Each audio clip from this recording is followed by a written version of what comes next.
Wednesday, the 31st of March, 2010. And what has stayed the same about the economy over the last 3, 6, 9, or 12 months? And what stayed the same? Because I think more has stayed the same than has changed. We are seeing the stock market going higher, levels it hasn't seen in about 2 years. That's economic nirvana, and that's what we see on the articles.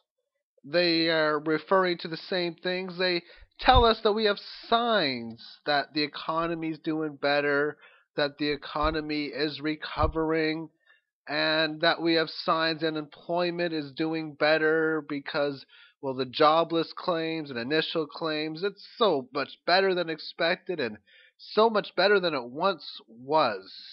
That's the information that we are getting. And the same thing as far as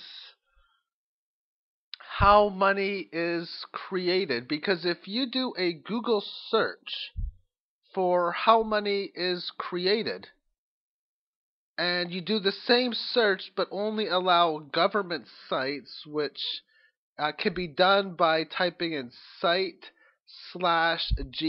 you're going to still get, they're not going to tell you how money's created. And that's the same within their educational system. You go to their economics classes, or any or majority of them, I don't know how many times on a test they're going to ask you what fiat dollars means, or what a consumer driven economy is like when we have a debt based system. They don't cover issues of that nature. At least I don't think that those are covered. And we're right now in a system of education where we can now type in X lecture, X education, X documentary, X 101, X referring to what it is you want to learn, whether it's trigonometry or geometry or astrology or any tree, the pine trees. You can learn anything on the internet these days, and you can get it in an educational formal class like a school type of lecture. You can get it in a documentary video format. You can get many different articles and PDF files. It's so amazing where you can get your information these days. And we're at a day and age where we put ourselves in debt to go to school. The majority of people do not get jobs within their field or the pay that they are looking for. Now, you're not going to get a diploma when you educate yourself on the internet. And it's only up to, well, do you believe me if I took the course of Zeitgeist, and I took the course of Money as Debt, and I took the course of watching these documentaries on BBC. When it comes to that, well, then you have to get to know somebody. And when you find out somebody is educated in a particular field, then it may work out for you. Because someone can have a degree and, well, you don't know. They may not know portions of what they should know.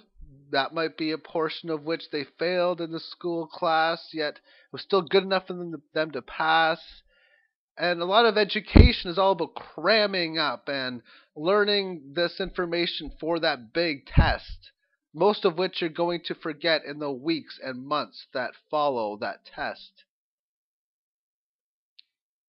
I feel that there's actually going to be a major bubble within the educational system in the not so distant future. And I think a lot of it is because we can get free information or cheap information. It's always been that way. You could go to the bookstore and get a book. If you can even go to the library and just rent the books or read them there at your leisure, and much more effective cost-based way of educating yourself. And that's the same with the internet. I'd like to thank you all for watching or listening to this low quality audio log. And, well, if technology was not meant to break down, maybe it wouldn't be low quality. Anyway, take care and have yourself a good one. Bye bye.